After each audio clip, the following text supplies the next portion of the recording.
thought I'd let everybody know. I'm going to drop the Atlanta Urantia Study Group website. No kidding.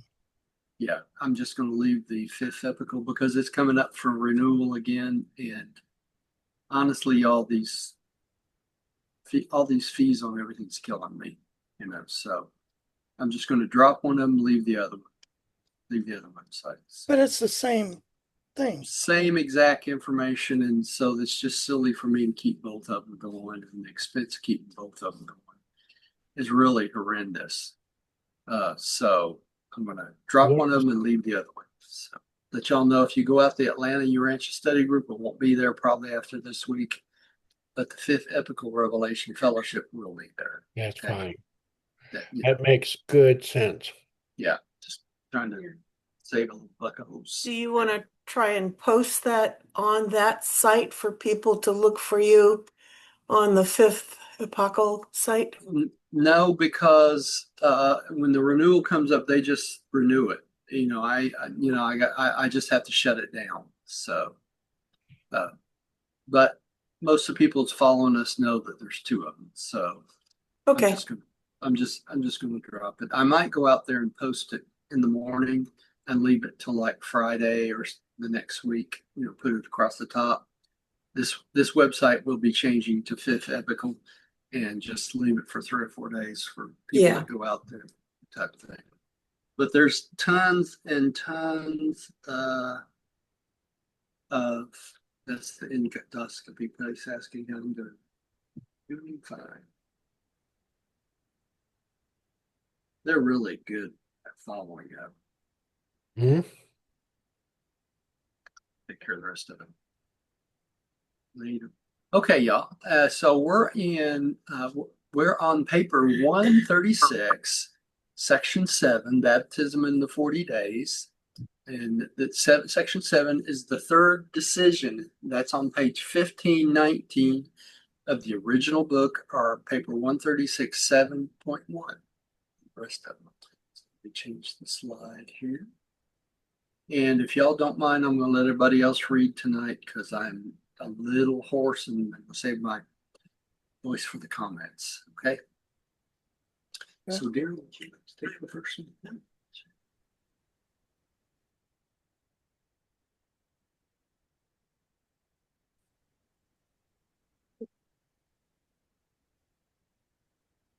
Forgot to do that one. 7, the third decision. Having made his decisions regarding such matters as food and physical ministration to the needs of his material body, the care of the health of himself and his associates, there remains yet other problems to solve. What would be his attitude when confronted by personal danger? He decided to exercise normal watch care over his human safety and to take reasonable precautions to prevent the untimely termination of his career in the flesh, but to refrain from all superhuman intervention when the crisis of his life in the flesh should come. As he was formulating this decision, Jesus was seated under the shade of a tree on an overhanging ledge of rock with the precipitant right there before him. Precipice? Okay, precipice. Thank you. He fully realized that he could cast himself off the ledge and out into space, and that nothing could happen to harm him, provided he would rescind his first great decision not to invoke the interposition of his celestial intelligences in the prosecution of his life work on Urantia, and provided he would abrogate his second decision concerning his attitude towards self-preservation. So that'd have been a pretty neat trick just to walk out on air, talk about walking on water, wouldn't it? So I think that would have definitely impressed everybody quite well. But he decided not to do that, not to use it. And notice here it says he would not use his powers to intervene in the crisis when the crisis in the flesh comes. So this is why he didn't pull himself off the cross. Okay. Yeah. Because he made this decision. He would not use his superhuman powers to do such things. All right, Rodney, would you take the next one, please? Yes.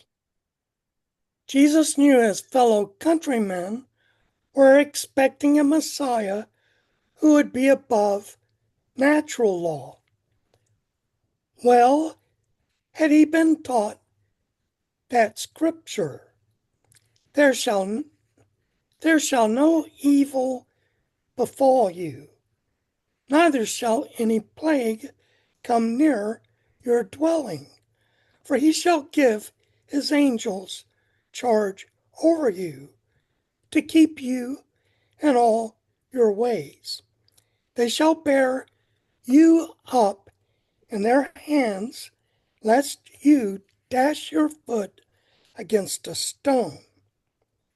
With this sort of presumption, this defiance of his father's laws of gravity, be justified in order to protect himself from possible harm, or, perchance, to win the confidence of his mistaught and distracted people.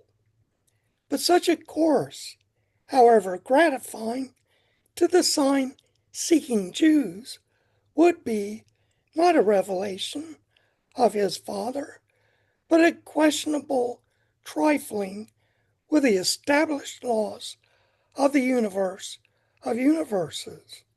So we know he wouldn't do that, would he? He wouldn't change the laws that he already set in place and his father set in place to protect himself. Okay, so and these are the sort of miracles that his countrymen were expecting. And here's a picture of the angel. This is actually during the Passover. But let's go on. Pam, would you take the next one, please? Understanding all of this and knowing that the master refused to work in defiance of his established laws of nature, insofar as his personal conduct was concerned, you know of a certainty that he never walked on water, nor did anything else which was an outrage to his material order of administrating the world.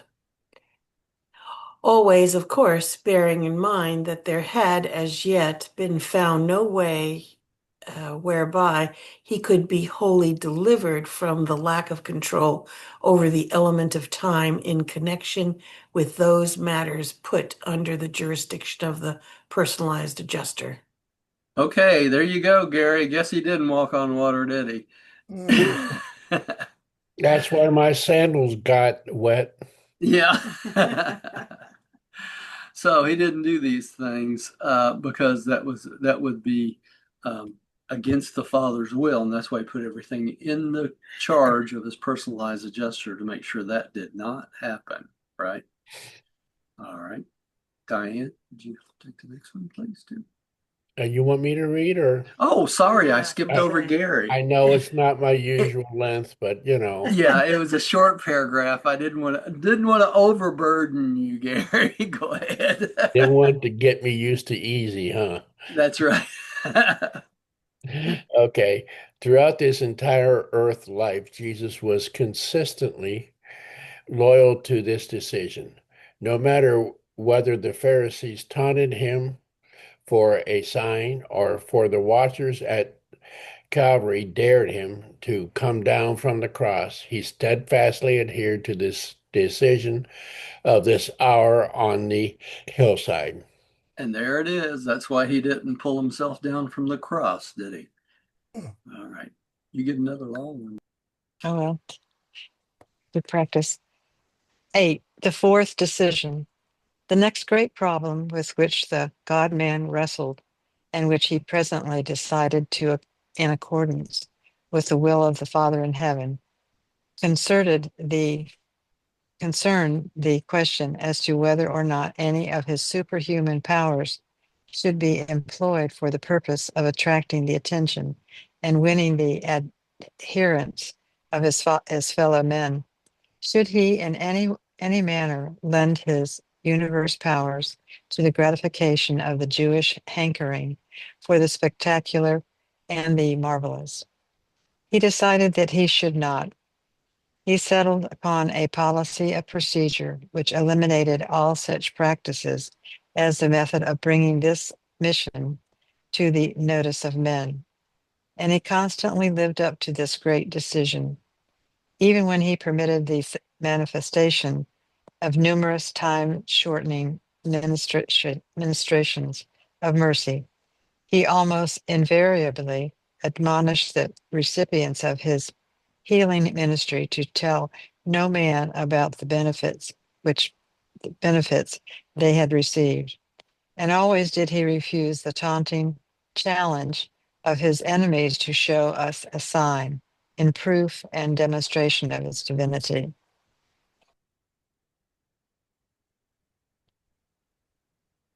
That's why he didn't do his miracles out publicly much. In other words, he didn't make a big deal about it. He wasn't like these televangelists that you're healed type thing, right? None of that went on. Everything was very hush hush, and he only did it to benefit human beings. Now, let me mention something here at the beginning of this section too. For y'all that follow us or don't follow us even, I finished 3 more podcasts today on chapter 14 of the book, of the presentations of Jesus, who, what, when, and where. They'll be out probably Thursday. I'm going to work on them some tomorrow. I'll probably have them out online Thursday.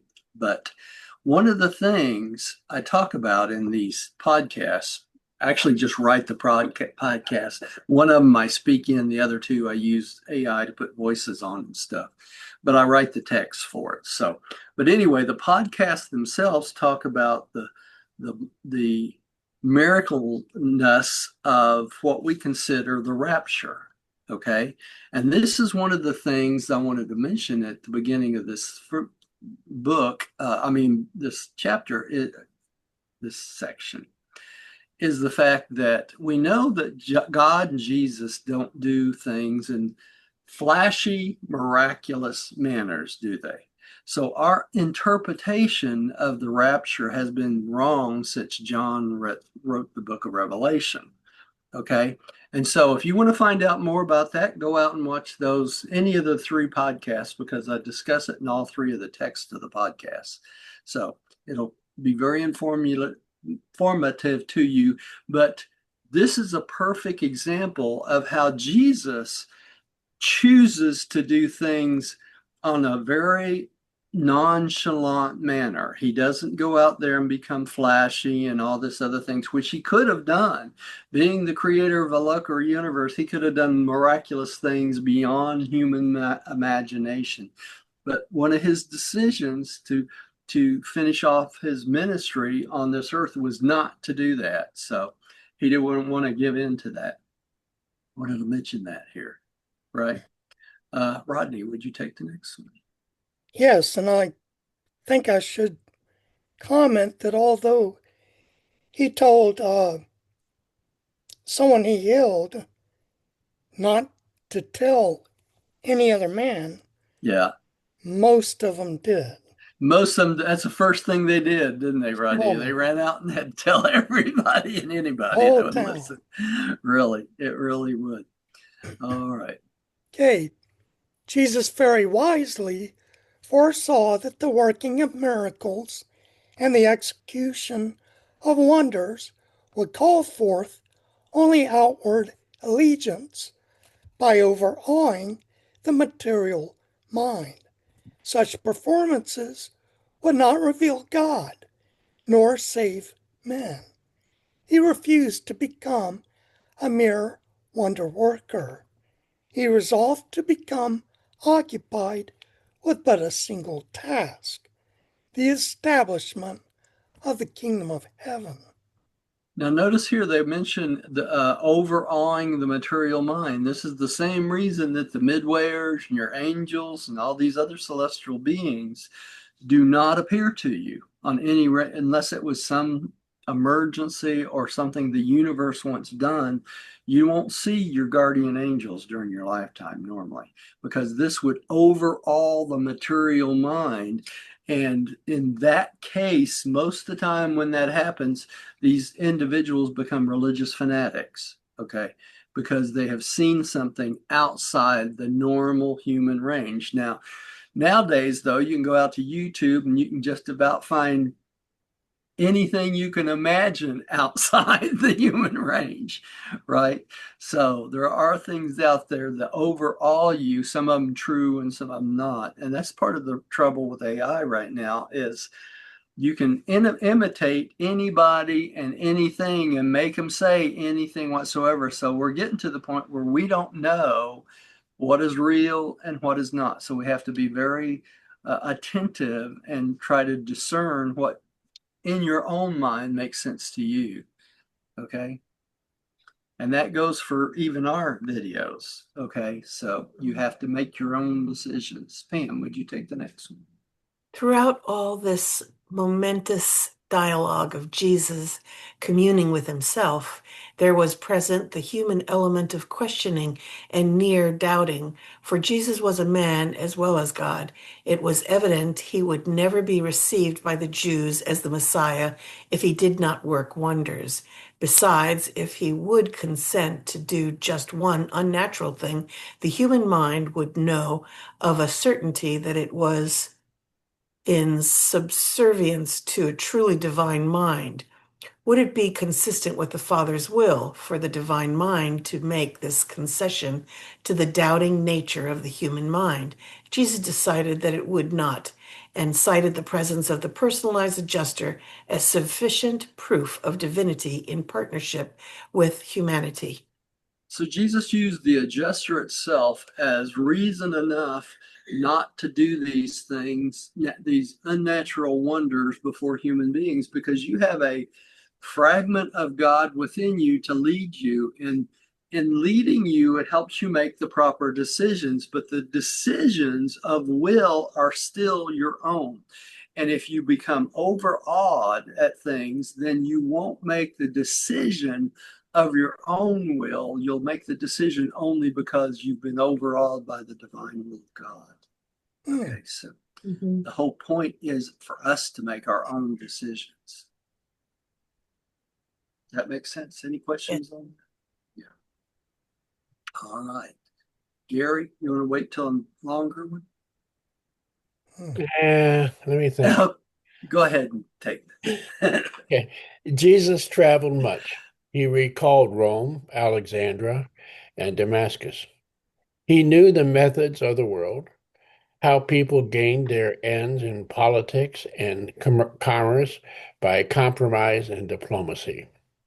Would he utilize this knowledge for the furtherance of his mission on earth? He likewise decided against all compromise with the wisdom of the world and the influence of the riches in the establishment of the kingdom. He again chose to depend exclusively on the Father's will. Okay, and that worked out very much in everywhere in his life, even oh gosh, even in taking care of his needs while he was doing this. The apostles and him both totally depended on the generosity of the people that were following them, didn't they? Okay, he didn't even use his own funds from making the boats and stuff. He used that for what? For taking care of his mother, right? So he didn't use any of his own funds to finance his mission. He depended on the apostles and to bring in the funds. And when they didn't get enough donations, what did they do? They went fishing, right? They went back to work and earned enough to keep going. And that was part of these decisions. All right. And then Matthew contributed. Matthew contributed quite a bit to it. That's right. True. Jesus was fully aware of the shortcuts open to one of his powers. He knew many ways in which the attention of the nation and the whole world could be immediately focused upon himself. Soon the Passover would be celebrated at Jerusalem. The city would be thronged with visitors. He could ascend the pinnacle of the temple and before the bewildered multitude walk out on the air. That would be the kind of a Messiah they were looking for, but he would subsequently disappoint them since he had not come to reestablish David's throne.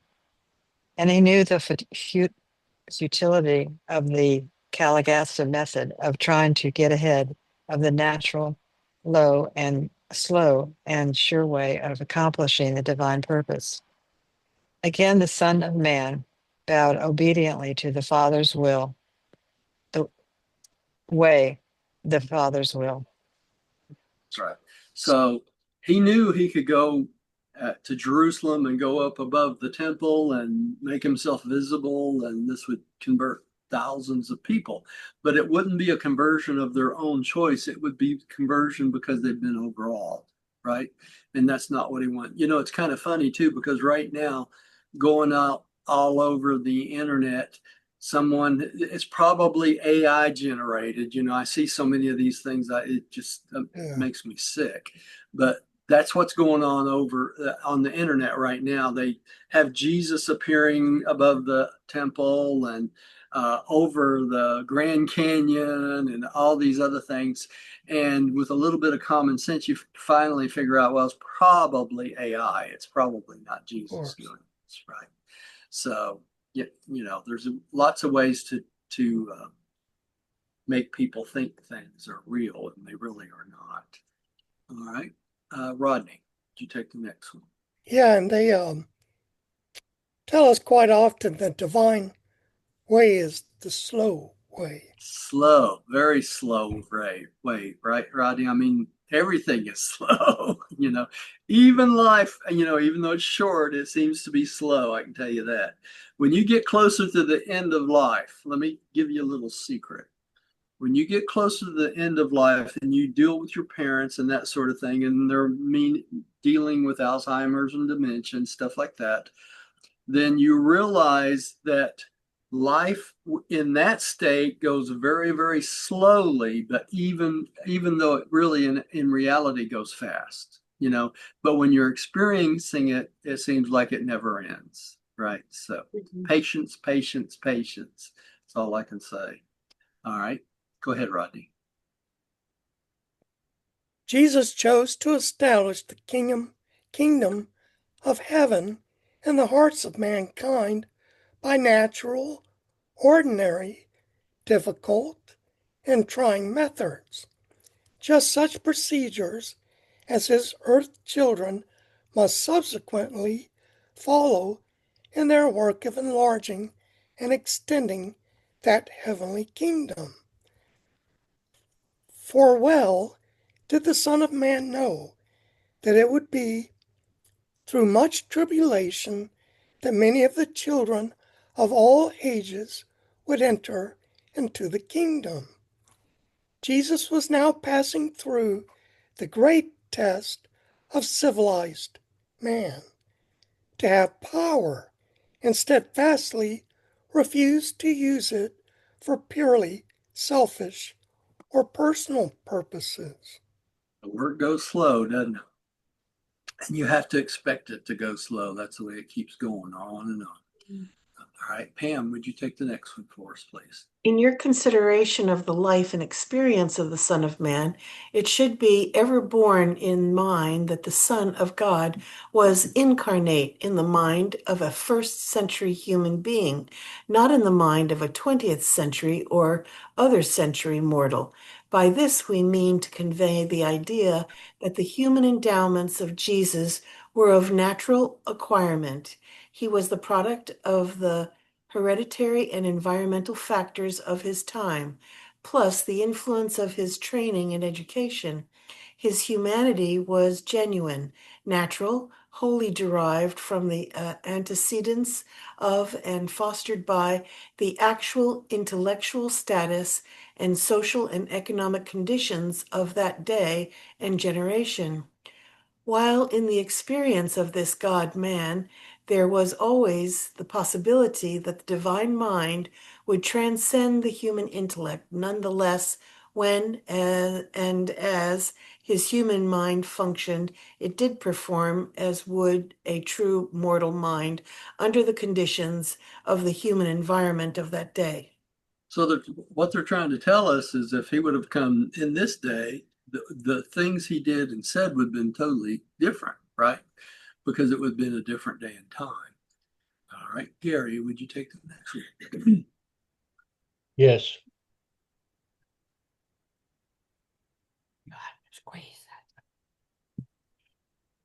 Jesus portrayed to all the world of his vast universe the folly of creating artificial situations for the purpose of exhibiting arbitrary authority or of indulging exceptional power for the purpose of enhancing moral values or accelerating spiritual progress.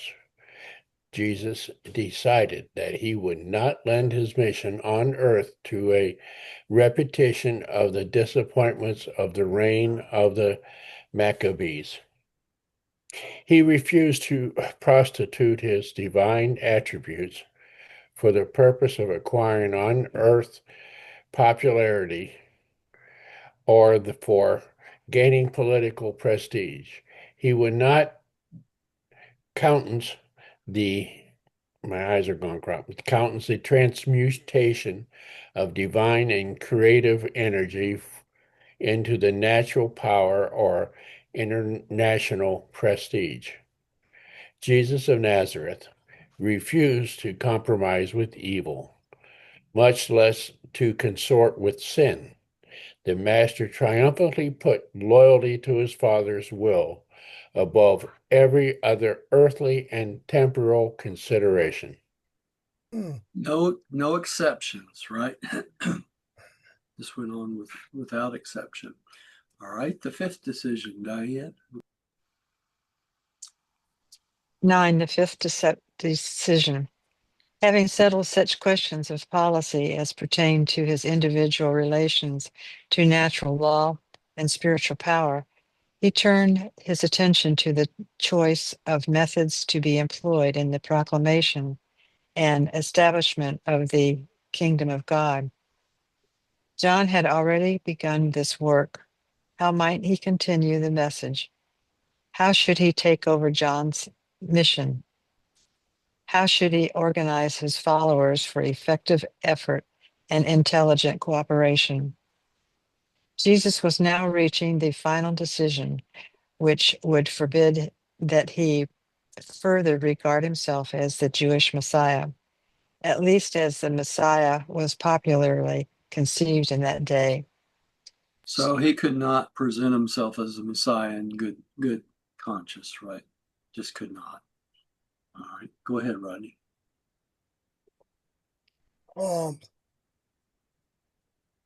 Forgot how to pronounce this word. Envisaged. Envisaged. Yeah. Right. A deliverer who would come in miraculous power to cast down Israel's enemies and establish the Jews as world rulers, free from want and oppression. Jesus knew that this hope would never be realized. He knew that the kingdom of heaven had to do with the overthrow of evil in the hearts of men, and that it was purely a matter of spiritual concern. He thought out the advisability of inaugurating the spiritual kingdom with a brilliant and dazzling display of power. And such a course would have been permissible and wholly within the jurisdiction of Michael. But he fully decided against such a plan. He would not compromise with the revolutionary techniques of Caligastia. He had won the world in potential by submission to the Father's will, and he proposed to finish his work as he had begun it. as the Son of Man. I'll tell you what, it was really obvious that Jesus did not approve of the way that Caligasta did things, did he? Can you go back to that page? Sure. What if So, Caligastia did some strange stuff back then? Oh, he did. I mean, I mean, before he signed up with Lucifer. I'm yeah, not, he did even before, and he also started the whole thing with the Nephilim. You know, the 60 of the Caligasta 100 that rebelled started having children with the women firstly, and then That's the right. women, the female part did too. Yeah, Pam, what was it? so I'm not understanding the revolutionary techniques of Caligastia. What is that? Oh, okay. Caligastia decided he wanted to speed everything up and I teach it see. human beings. In other words, he wanted to take shortcuts as much as he could to get train all the local natives in all these things they needed to know. And he wanted to rearrange the government of the planet according to his wishes instead of leaving it the way it was established to do it on all planets throughout the local universe of Nebadon. So that's why all the heads of all the different 10 departments under Caligas's rule when he got there, he rearranged them and put new people in head of different departments. And the new people that he put in the different departments were the ones that rebelled with him. Hmm. So he wanted to do the shortcut and try to bring all this stuff together, even at the point of Adam and Eve, trying to convince Adam and Eve to do exactly what they did, which was default. And yeah, Yeah. Eve wanted to shortcut. Yeah, yeah. It's always about shortcuts, doing it faster, doing it faster, doing it faster, rather than let things take its natural progression over time. Hmm. Okay. Can I ask you a question? Yeah. When Adam and Eve had sex with the Natives. natives, Yeah. that wasn't a hastening of the progress. It was just a different method. Well, no, it was a hastening of the progress, true, too, because they realized, see, the plan was this. The plan was to have 1 million children by Adam and Eve, and it was Adam and Eve's children and grandchildren that would go out and start mixing with the races. So when they defaulted and realized they messed up, then Eve tried to bring in as many women as she could to have relations with Adam to create this to make up for what they didn't do right because they knew they were going to be pulled from the planet pretty quickly. Okay, so in essence, the shortcut I'm talking about is this is what Caligastia wanted Eve to do. That's why he kept telling her, well, you could do this faster, you could do this and this. And that's how she got in trouble in the first place, is she listened to him. Does that make sense, Gary? Yes, uh, but the act of her having an affair with, I think it was Van or somebody like that, Kano. Kano, Yeah. uh, didn't hasten the process because she still would have had the child and she couldn't bear two at the same time, to my knowledge. Well, that's true, but if she hadn't had sex with Kano, they wouldn't have been in a default situation in the first place. So by Yeah, but doing that, yeah, by doing that, they totally jumped they off of circum God's plan, yeah. basically. Yeah, so when God gives an order, do it. Yeah, he wants it done right. He expects it to be done right. And so does Jesus, so does Michael. When they set something up a certain way, they expect you to stick to your trust. That's all. It all comes back to the trust issue again, right? If you do what you're supposed to, you're sticking to your trust. Those sort of things don't happen, right? Right. Who's next? I lost track. I Think think I read. did you just read? Well, Pam's up then. Okay. You can hardly imagine what would have happened on Urantia had this God man, now in potential possession of all power in heaven and on earth, once decided to unfurl the banner of sovereignty, to marshal his wonder-working battalions in militant array. But he would not compromise.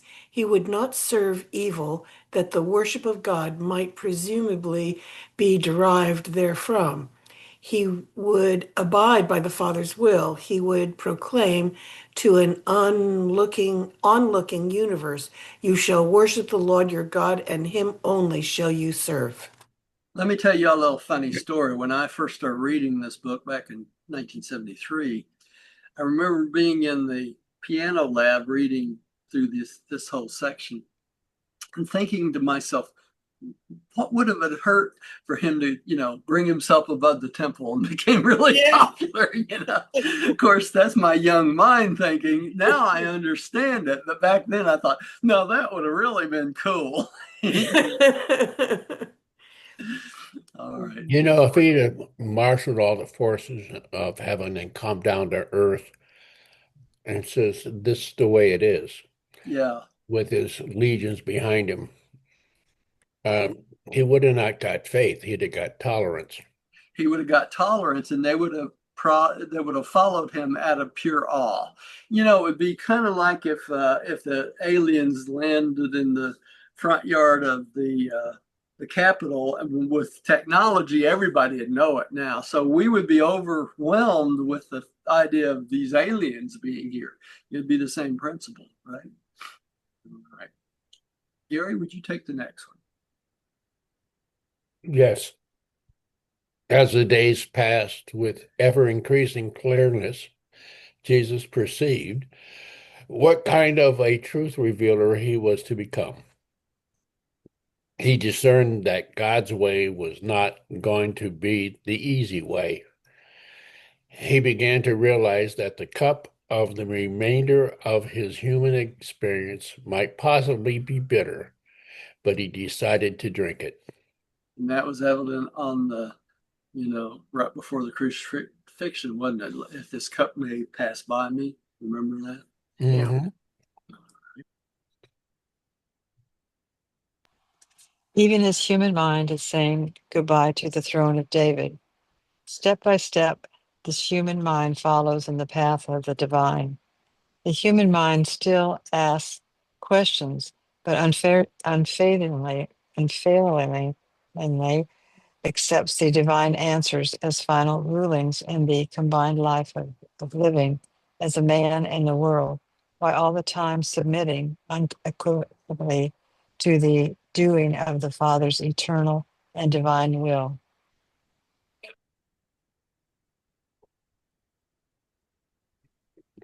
Roger, you're on mute.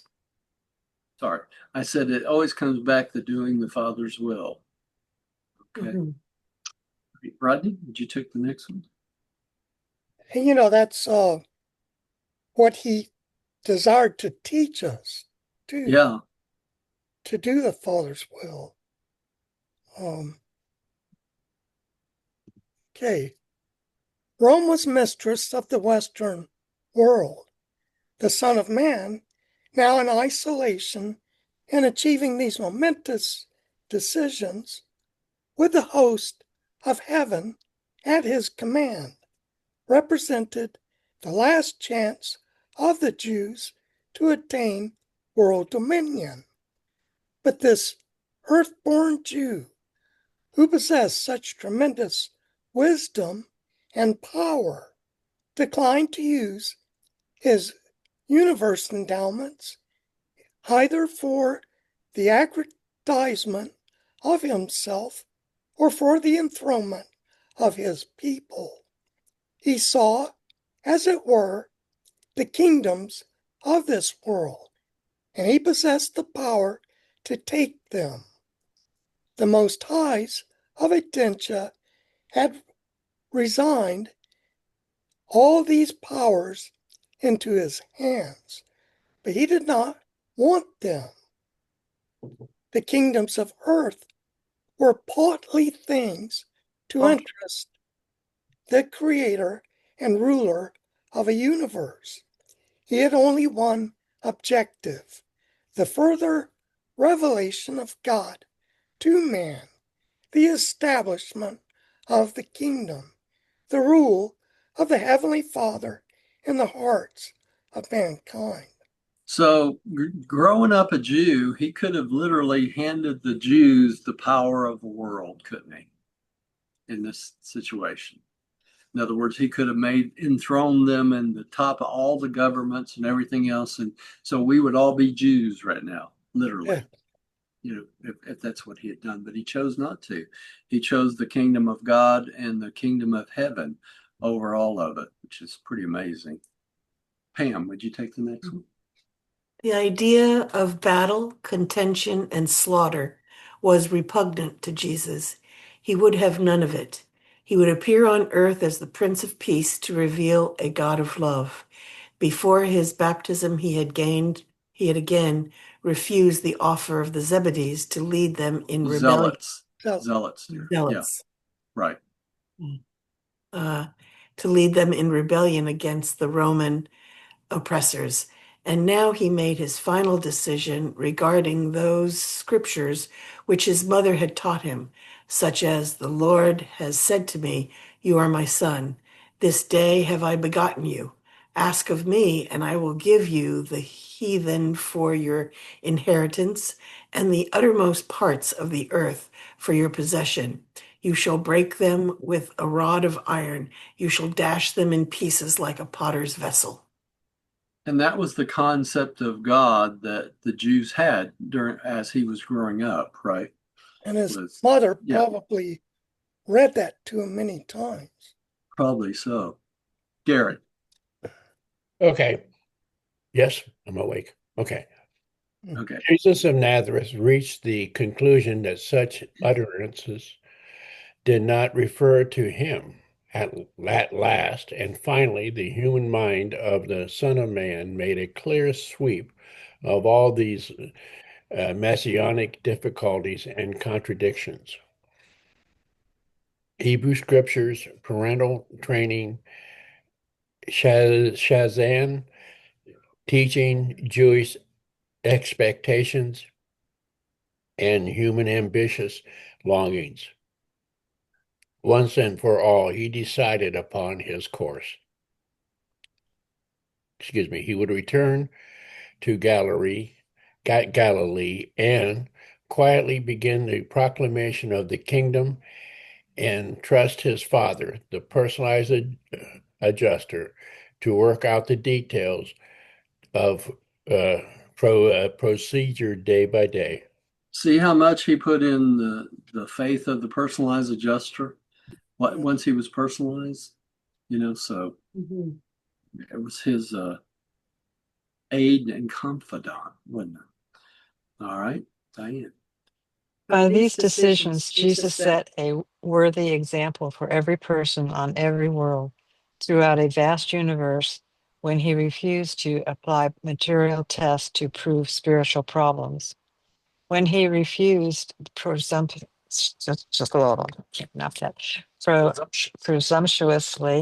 to defy natural laws, and he set an inspiring example of universal loyalty and moral nobility when he refused to grasp temporal power as a prelude to spiritual glory. So he had the opportunity, he just passed it by, didn't he? All right, Rodney, would you take the next one? If the Son of Man had any doubts about his mission and its nature when he went up the hills after his baptism, he had none when he came back to his fellows following the 40 days of isolation and decisions. So once he made these decisions, they were final throughout the rest of his life, wouldn't he? So he never had to decide these again. Pam, would you take the next one, please? Jesus has formulated a program for the establishment of the Father's kingdom. He will not cater to the physical gratification of the people. He will not deal out bread to the multitudes as he has so recently seen it being done in Rome. He will not attract attention to himself by wonder working, even though the Jews are expecting just that sort of a deliverer. neither will he seek to win acceptance of a spiritual message by a show of political authority or temporal power. Wish everybody felt that way these days. Mm. All right, Gary, would you take the next one? This is my night. In rejecting these methods of enhancing the coming kingdom in the eyes of the expectant Jews, Jesus made sure that these same Jews would certainly and finally reject all of his claims to authority and divinity. Knowing all this, Jesus long sought to prevent his early followers alluring to him as the Messiah. Alluding to him as the Messiah. Yeah, he didn't want anybody calling him the Messiah then, did he? All right, Diane.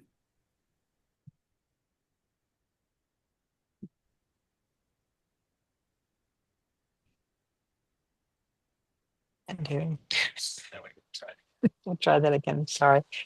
Throughout his public ministry, he was confronted with the necessity of dealing with three constantly reoccurring situations: the clamor to be fed, the insistence on miracles, and the final request that he allow his followers to make him king. But Jesus never departed from the decisions which he made during these days of his isolation in the Pyrenean hills. You think anything today would be different if he came? Probably not, would it? No, we haven't evolved. No, we haven't. All right, Rodney, would you take the last paragraph of this Yes. paper? 10. The sixth decision. On the last day of this memorable isolation, before starting down the mountain to join John and his disciples, the Son of Man made his final decision. In this decision, he communicated to the personalized adjuster in these words: and in all other matters, as in these now of decision record, I pledge you I will be subject to the will of my Father. And when he had thus spoken, he journeyed down the mountain, and his face shone with the glory of spiritual victory and moral achievement. All right, so he made his final decisions, and that was it, right? And next time we'll go into the tarrying time in Galilee while he's waiting for the end of John the Baptist, really. Let me, Back to the story. yeah, back to the story. Start from the beginning, right? All right, here we go. Prayer of acceptance. Who's the lucky person today? Want me to volunteer? Because I've had an easy time. Oh, yeah, go ahead, Gary. Okay, prayer of acceptance. I believe that God is my paradise Father, and that only by faith am I saved. No sacrifice is necessary. By this same faith, I became a child of God, and know that all men and women are my brothers and sisters. We know the Son of God, the sovereign of our universe omnipotent, as Christ Michael, Jesus of Nazareth. By allowing the will of God to become my will, I will someday stand in the presence of the Paradise Father. In the name of Christ Michael, Jesus of Nazareth, amen. Amen. Amen. And thanks everyone for coming to see us tonight. And we're glad you made it. And come see us next time, paper 137, while Jesus is waiting and preparing for his mission. And that should be interesting, right?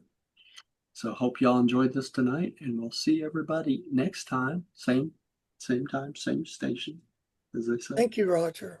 You're Thank welcome. you. Yeah. Love you Love you guys, and See you Thursday. see you Thursday. All right. Good. All right, everybody. Good night. Good night.